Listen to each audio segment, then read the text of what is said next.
Tere tulemast Argipäeva pooltundi. Mina olen Margarita, olen raamatupidaja, ettevõtja ja alustavate ettevõtjate konsultant. Ja täna on meil siis saates külaliseks virtuaalassistentide tiimijuht ja fookuspunkti eestvedaja Kerli. Tere, Kerli! Tere, Margarita! Tere kõigile! Nii tore, et sa täna meile laivi tulid ja ma mõtlesingi, et nii põnev oleks kuulata hoopiski fookuspunkti tegemistest, sest see on ju võrdlemisi uus asi, millega sa oled välja tulnud ja samas see on ka sellise hea ülla eesmärgiga tegevus, mis sa ju täna teed. Nii et tore oleks seda ka teistele tutvustada. Ma alustaks siis kõigepealt sellest, et fookuspunkti eesmärk on siis aidata ju täna inimesi, kes on kaassõltuvuses ja kuidas sa nüüd siis nii-öelda iseennast jälle üles leiaksid või tuleks siis oma emotsioonidega paremini toime. Mida üldse see kaassõltuvus tähendab või mis see endast kujutab? Vot see just ongi, et tegelikult see mõiste kui selline on inimestele vist üsna võõras veel, nagu ma olen aru saanud, et paljud, kellel tegelikult see on teemaks, nad ei oska selle sõnaga üldse seostada ennast, et nagu märgata seda enda juures, et kaassõltuvus, levinud arusaam on see, et arvatakse, et kaassõltlane on see, kes siis elab koos mõne sõltlasega, et kas tal on siis mingi ema või isa on sõltlane või elukaaslane või, et see on üks versioon, on ju. Et tegelikult see mõiste on nagu palju laiem, et kaassõltuvus tegelikult on selline teatavat sorti siis käitumismuster, düsfunktsionaalne käitumismuster, kus siis inimene keskendub liialt teiste inimeste nagu vajadustele ja tunnetele ja kaotab siis sealjuures omaenda identiteedi ja piirid. Et kaassõltuvus kõlab võib-olla ka jälle nagu klišee, aga tõepoolest saab enamasti ikkagi juba varajases lapsepõlves alguse ja siis väärkohtlemisest, et mis on siis tekitanud selliseid haavakesi, mis mõjutavad inimese enese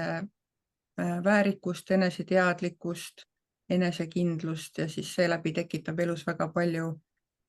takistusi ja erinevaid probleeme, küll suhetes, küll siis tööalaselt, võib-olla takistavad edu saavutada ettevõtluses. Et see väärkohtlemine ka on selline, et enamusel võib-olla see sõna peale tuleb kohe ette, et siis kas see on siis nagu füüsiline mingi löömine või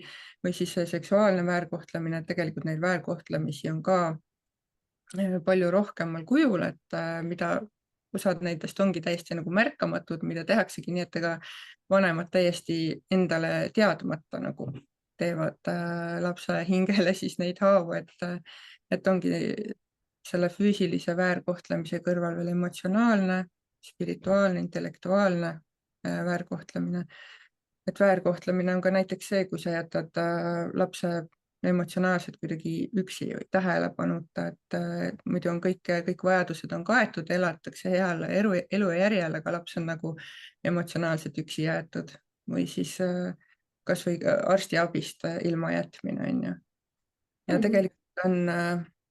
on välja toodud ka sellised 5 põhilist kaassõltuvuse tunnust, et üks ongi siis raskused, et sellel inimesel on raskused eneseaustuse hoidmisega mõistlikkuse piiril.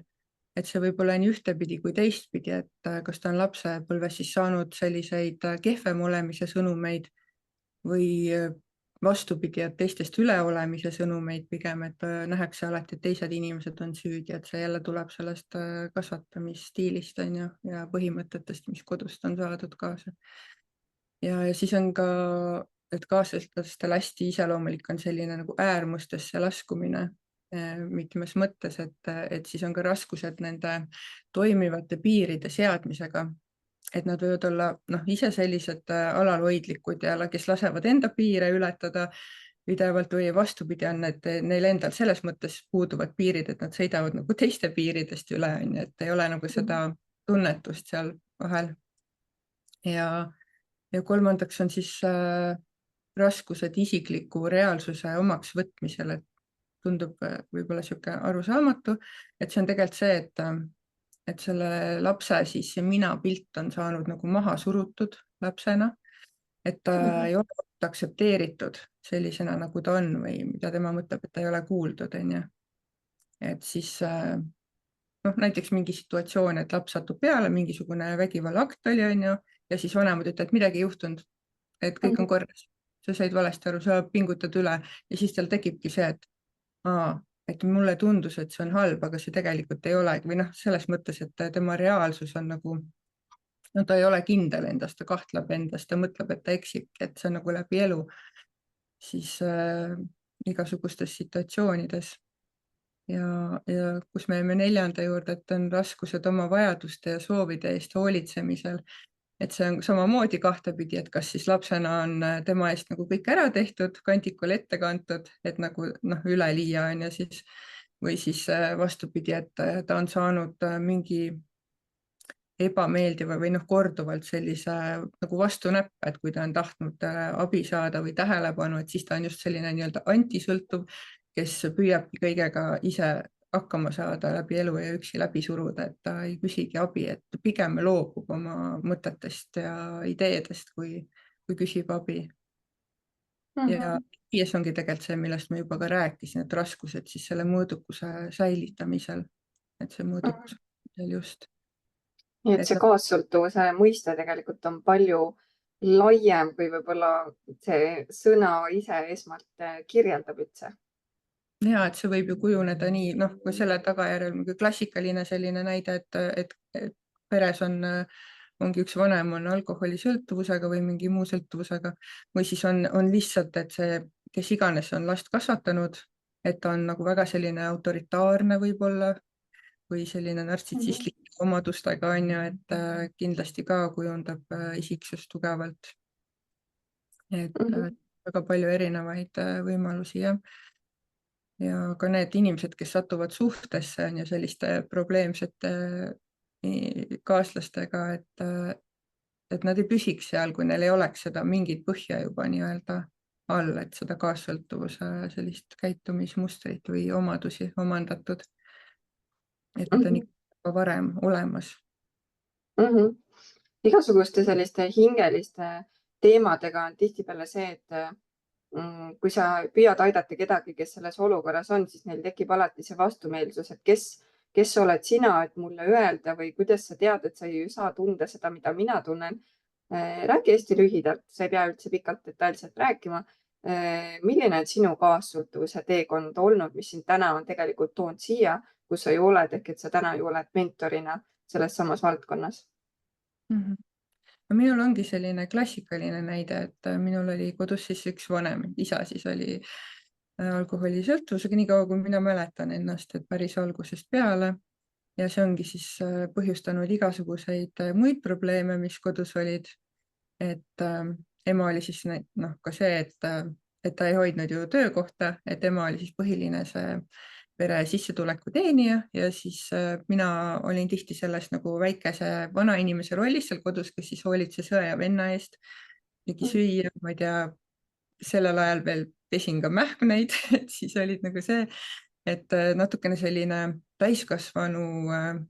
kohustusi sain endale liiga varakult võib-olla. Ja siis no see ongi väga pikk lugu ja mõned episoodid sellest on nagu tõesti õudusfilmist, on ju. Aga ma ütlen, et täna ma võin täiesti käsi südamel öelda, et ma täiesti südamest nagu armastan oma isa ja ema ja mul ei ole absoluutselt mitte mingeid selliseid nagu negatiivseid tundeid. Et see ongi just see, et ma olen jõudnud sinna kohta, kus ma vaatan inimese käitumise ja tegude nagu taha. Et mul on mõistmine ja arusaamine, et kust tema on tulnud, mis on tema kogemused, miks ta võib-olla niimoodi käitus ja sellesse sõltuvusse on sattunud, on ju. Et aga siis ma olin vist 19-aastane, kui ma sealt kodust nagu välja kolisin ja sai alguse minu esimene siis kooselu. Ja noh, see on ka üks selline klišee lugu, et tütred alateadlikult valivad kuidagi isa sarnase mehe, jälle selline lugu, on ju. Ja tegelikult siis see suhe oli nagu veel hullem, on ju. Et kui oli see olukord üldse kodus, et no tegelikult see oli see, mis minule selle laastustöö ära tegi, et ja kusjuures selles suhtes, noh, ma kogesin nii seda, et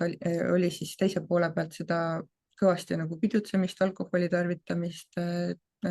teised naised, kõik sellised asjad, mis läkski nagu füüsiliseks vägivallaks ära, et see oli minu jaoks siis see piir, et siis nagu jah, ma juba pidasin plaani ja järgmine hetk olingi läinud sealt, aga siiski kuni selle hetkeni ma püsisin suhtes 7 aastat, mis ongi juba noh, näitab seda, et mul pidi olema juba eelnevalt need kaassõltlasele omased need omadused, et ma üldse püsin selles suhtes nii kaua aega. Aga Ma selles suhtes lugesin ja, ja ma lugesin alles hiljuti raamatut selle filmi põhjal, mis siin kinodes alles jooksis, võib-olla ta jookseb veel, see raamat Ei iial enam ja seal on lähisuhtevägivallast juttu ja ma ütleks, et kui sa suutsid esimese korra pealt juba ära minna, see on väga tugev samm. aga see raamat ka tõesti oli väga hea tegelikult ja aitas natukene mõista seda naiste olukorda, kes on selles lähisuhtevägivallas ja kuidas see tegelikult noh, tänu sellele, et sul on armastus kõigepealt, siis tegelikult väga raske on sealt suhtest võib-olla välja tulla, et sa annadki andeks need asjad ja sa jäädki sinna inimese kõrvale, nii et kes ei ole lugenud, siis ma kindlasti soovitan seda raamatut ka, et aitab natukene seda ütleme nii, seda pilti avardada. ja ma käisin ka seda filmi vaatamas, et tõesti oli ka palju sellist äratundmist, et väga hea, et raamat pidi kordades parem olema veel. No vot, ma kahjuks filmi ei ole jõudnud vaatama, ta nüüd lõppes Viljandi kinodes ära ka, aga raamatu ma lugesin läbi ja see oli tõesti väga hea ja silmi avardav ka kindlasti. aga Kerli, sa oled leidnud selle julguse endast, et sa julged täna sellest kõigest rääkida ja sa oledki ju tänu sellele ka väga hea mentor, et sa oled ise kogenud ja sa oskad ka omast isiklikust kogemusest nõu anda. millised tunded sind valdasid esmakordselt, kui sa üldse selle fookuspunktiga välja tulid ja kui sa oma ju näoga avalikult välja tulid ja sa ju tunnistad avalikult, et jah, ma olen olnud sellises olukorras. Ma tean, et paljude jaoks on tegelikult see väga raske samm tunnistada. Et tegelikult jah, et ega see hirm ja häbi ja süütunne ei ole mulle ka võõrad, aga see käib kõik selle kaassõltuvuse juurde, et need sellised madalad nagu tunded on ju, et see, et kui ma juba olin sinna kohta jõudnud, et ma sellist asja tegema hakkan, et siis mul ei olnud enam nii väga probleemiks see häbitunne, sest see noh, selle koha peal see oleks täiesti nagu vale häbi, et tegelikult ma tulen sellise suure missioonitundega, ma tõesti tahan nagu aidata muutust luua ja inimeste teadlikkust tõsta, et just no selle mõttega, et praegu ma nagu aitan seda kunagist enda ema ja ennast, on ju, et see võib paljude teiste inimeste jaoks ka elu muutev olla, et kui nad just see esimene samm, et saavad teadlikuks ja märkavad, et neil on nagu see teema, et üldse nagu hakata edasi mõtlema, kuidas lahendus tuleks. aga kuidas see fookuspunkt täna üldse saab aidata neid inimesi, millisel kujul sa seda teenust pakud, kuidas inimene siis sinu poole pöörduda saab? Praegu me pakume päris palju selliseid tasuta veebiseminare, siis kuhu ma kutsungi erinevaid spetsialiste, terapeute rääkima, tutvustama oma siis meetodeid, asju, et siis inimesed nagu saavadki oma silmaringi laiendada, et me räägime mitte ainult siis kaassõltuvuse teemal, vaid sõltuvustest üldse erinevatest, et meil ongi siin tulemas ka järgmine kogemuslugu ühest meesterahvast, kes on selle tee läbi käinud, et just, et ka see kaassõltlane, kes on minu nagu sihtgrupp, et ta näeks ka seda teist poolt ja mõistaks tema lugu ja nagu oskaks temaga võib-olla paremini siis, kuidas ma ütlen, ümber käia, et tihtipeale need kaassõltlased kahjuks aitavad hoida seda sõltuvust, nagu nad aitavad kaasa sellele tahtmatult. Et just selles suhtes, et harida seda kaassõltlast ja siis ongi kogemuslood, siis on sellised töötoad, kus me siis mingi praktilisi selliseid asju õpetame, et siis kohe rakendada saaks ise, et näiteks emotsioonide vabastamise töötuba oli meil. Ja siin edasi on veel päris palju plaanis veel. Ja siis tegelikult ma olen ka pannud oma kursuse kokku, et kus ma olen siis 4 nädala peale ära jaotanud suuremate teemade alla, siis sellised igapäevased tegelikult ülesanded on seal, et sellised videosalvestused, et ta oli siin ära maikuus ja nüüd ta on siis salvestatud kujul kättesaadav ka, et kus siis ongi see, et inimese fookus siis aidatakse saada tagasi enda peale, et sellest teise inimese pealt ära, et see meeletu kontrollivajadus ja tulekahjude kustutamine, et sellest nagu lahti saada, et selleks on vaja see fookus endale panna, et seda me seal teemegi siis sellel 4-nädalasel teekonnal. Ja need inimesed, kes seda kursust läbivad, on ka praegu läbimas, et nendel on tegelikult minu siis üks-ühele mentorluse võimalus ka olemas, et seal on teatud arv kordi selle kursuse jooksul, kus saab üks-ühele kõne teha ja ma olen kättesaadav meilitsi ja saab mulle kirjutada Messengeri kasvõi.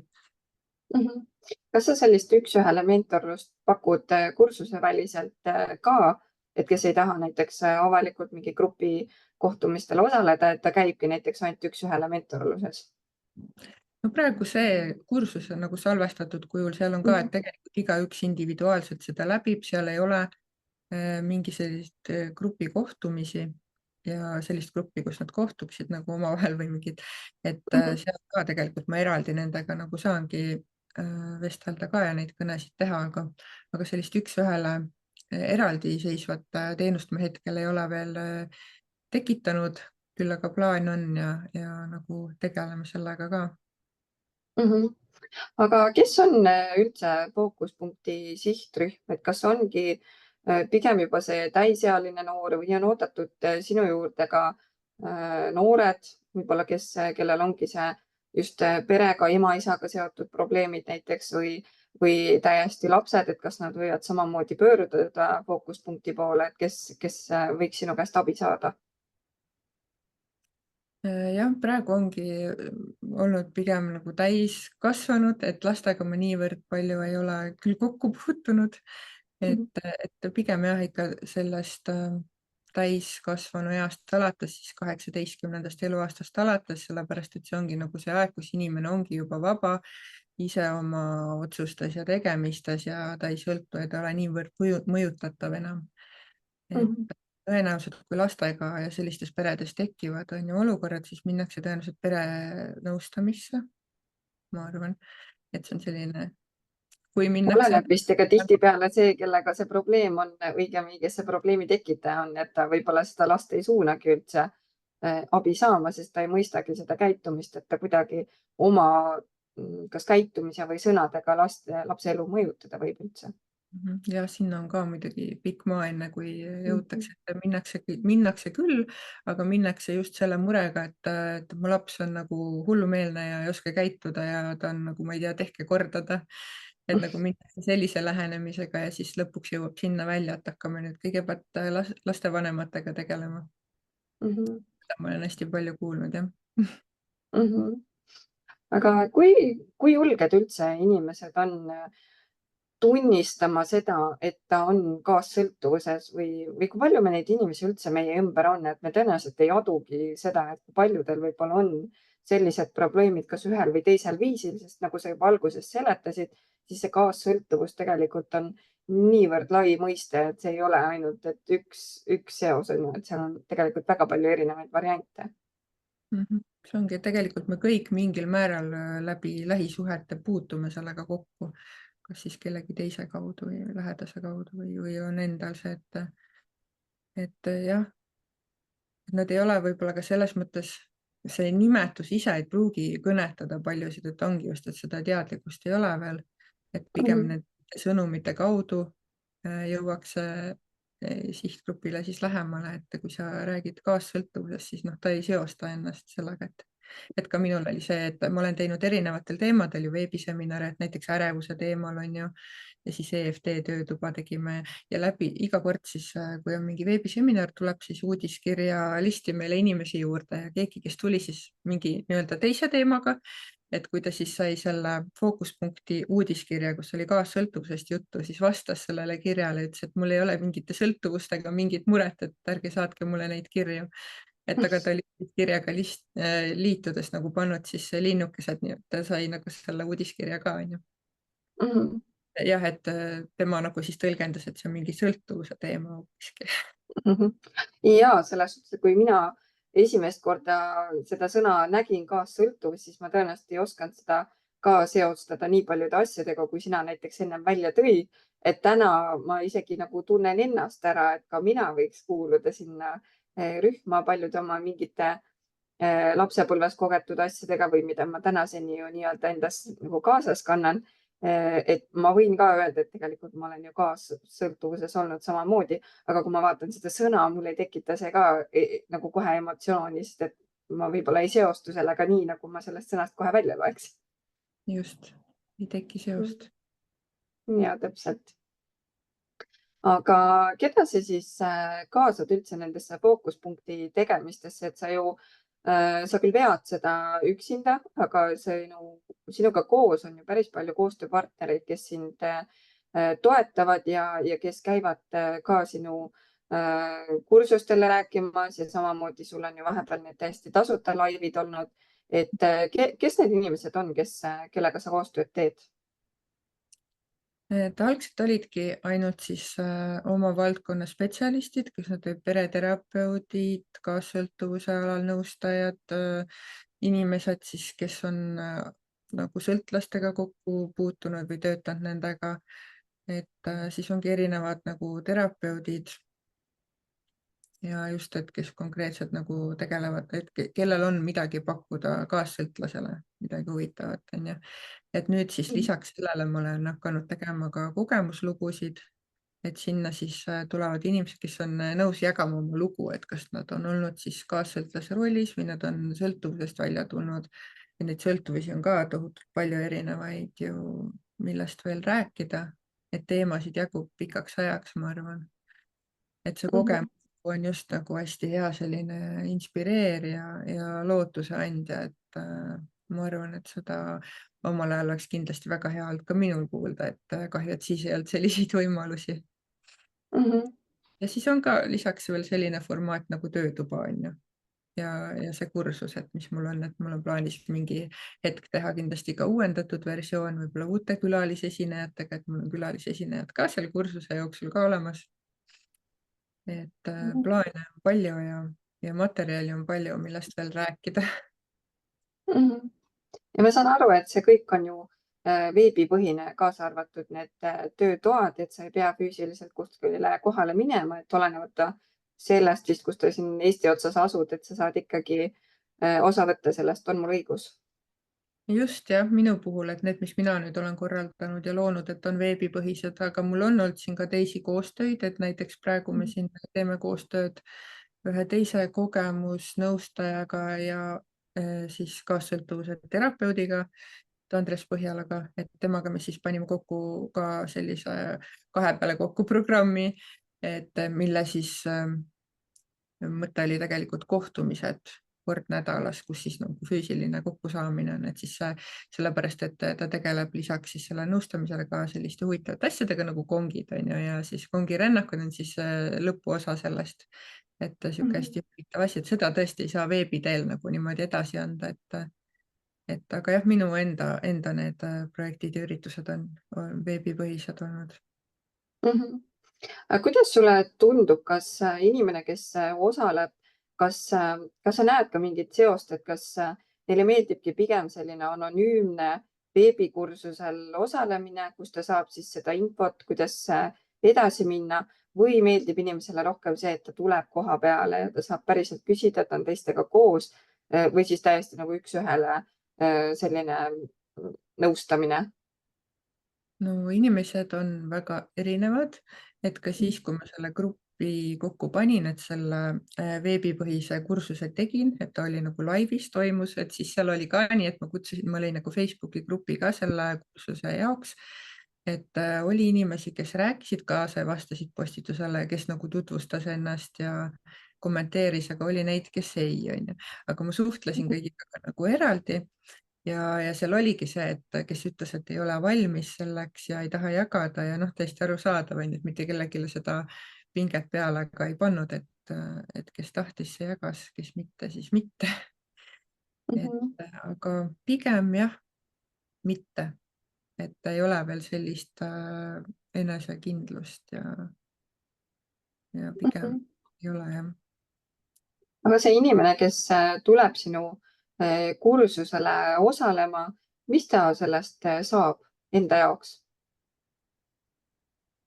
Ta võib-olla saabki elus esimest korda selle fookuse panna enda peale ja hakata mõtlema selle peale, et mis see tegelikult on siis see minu reaalsus või minu teekond ja seal ongi selline enesereflektsiooni osa ka, et kus sul tulevad sellised mõtted enda kohta, et sa oled kehvem või et sa ei suuda või et noh, läbi nende harjutuste, mis seal iga päev on, inimene lihtsalt hakkab mõtlema rohkem enda peale. Et just see point ongi, et ta paneb selle fookuse täiesti enda peale ja võib-olla natukene mõnda aega isekas olla siis et tegelikult see ei ole isekas, aga tõenäoliselt tema jaoks kaassõltlasena see võib olla see, et harjumatu panna selliselt fookus enda peale. Ja et selle lõpuks siis loodetavasti, et siis tal on siis see seemneke istutatud, et tal hakkab mõte tööle, et mis ta tegelikult siis elus tahab ja hakata proovima siis asju, mida ta võib-olla ei ole julgenud proovida ja seda enesehinnangut. Aga mis sina arvad või kuidas sinu kogemus on olnud, et noh, ütleme, kui sa oled olnud see kaassõltuvuses, ütleme, et kui sul ei ole seda inimest enam kõrval ja siis sul on võib-olla sa tegeled nende tagantjärgi emotsioonidega, et sellest kõigest üle olla, et võib-olla see enesekindlus, julgus ja kõik see tagasi saada. Aga kui täna on ikkagi see inimene su kõrval, kellest sa oled kaassõltuvuses ja sa tunned, et sa oled niivõrd seotud, et sa ei saa sellest inimesest nii-öelda nagu eemale ka minna, aga sa pead oma emotsioonidega toime tulema. Kas see on üldse võimalik või pigem on see selline tulekahju kustutamine, et sa saad selle hullema emotsiooni pealt ära, aga tegelikult päris korda ei saa sa seni, kuni sa ikkagi oled seal kõrval? Ma ei tea, kas sa said aru, mis ma mõtlesin? Võib-olla ei saa siis, kui sa teed neid muudatusi valedel põhjustel, et need muudatused peavadki olema, nii et sa tõesti võtad ennast sinna keskmesse, et sa ei tee mingeid asju selleks, et võib-olla teisele poolele midagi õpetada või näidata või tõestada või ma ei tea, karistada teda või et sa ei tee seda sellepärast, et tõesti selle fookuse endal, sest ka kaassõltuvus on samamoodi tegelikult nagu võib öelda osa haigus, see käitumismuster, samamoodi nagu see alkoholism on ju. Ja sul ei ole mõtet selle, noh, kui see kaaslane on siis sõltlane, et ei ole mõtet temalt välja pressida mingeid lubadusi, mida ta ilmselgelt ei ole võimeline täitma, isegi kui ta südamest nagu arvab, et ta suudab seda teha. Et noh, ainuke võimalus ongi see, et lase lahti. Sa ei pea, noh, sellest ma ei soovita lahku minna või ära kolida, kui see ei ole nagu eluohtlik olukord, kui tõesti nagu ohustatud ise või lapsed või et siis ei ole nagu küsimustki, et ei ole, sellist asja ei ole, et taluda ja olla koos laste pärast. Lastel on igal juhul rahulik keskkond parem kui koos elavad vanemad, kes noh, ei saa hakkama omavahel on ju, et on suured draamad ja asjad. Jaa, Aga kahtlemata. väga mitu lugu, mis ma olen kuulnud, on olnud nii, et naine, siis naispool, nende lugude puhul ongi pannud selle fookuse endale, natukene eemaldunud, et hakanud käima koolitustel, tegelema endaga, võib-olla mingi, ma ei tea, mingisuguse suurema elumuutuse teinud karjääri mõttes või midagi, et ta noh, tegelebki täiesti oma asjadega, et las see teine inimene teeb seal, mis ta tahab, on ju. Ja siis see teine pool on hakanud nagu ka noh, muutma ennast selles tuules, et noh, mis toimub, on ju, juba sellest hirmust, et naine kaugeneb, et hakatakse lahkuma ja päriselt ongi tulnud nagu järgi sellega, et läinud ka sinna enesearengu teele ja elavad siiamaani koos ja ei ole enam alkoholiprobleemi ka seal. Et tegelikult ongi, et selle alkoholismi puhul ka ei ole mingit teist ravimit, kui ongi see, et sa lähedki seda enesearengu teed, hakkad käima ja õppima siis toime tulema oma emotsioonide ja asjadega, et noh, see ei olegi üksi nagu lihtne. Et ongi hea siis minna terapeudi juurde või siis jah, mentori juurde on ju, et aga meie sealt kõrvalt nagu teist inimest ei saa nagu kuidagi sundida seda tegema, et sa võid anda talle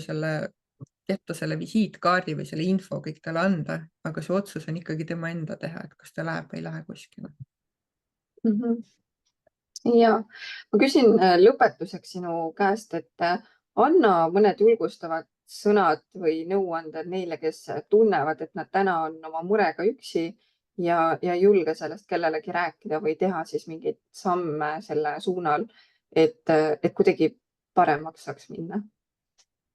Ja ma tahakski öelda, et ära tunne seda valehäbi, et see ei ole tegelikult üldse mingi häbiväärne asi. Et tihtipeale ongi, et selline valehäbi kaasneb sellega, et nii palju on meid tegelikult sellesama probleemiga ja fookuspunkti puhul ongi näiteks see, et me pakume sellist privaatset gruppi, et nagu väike kogukond inimestest, kus ongi samad mured, samad teemad,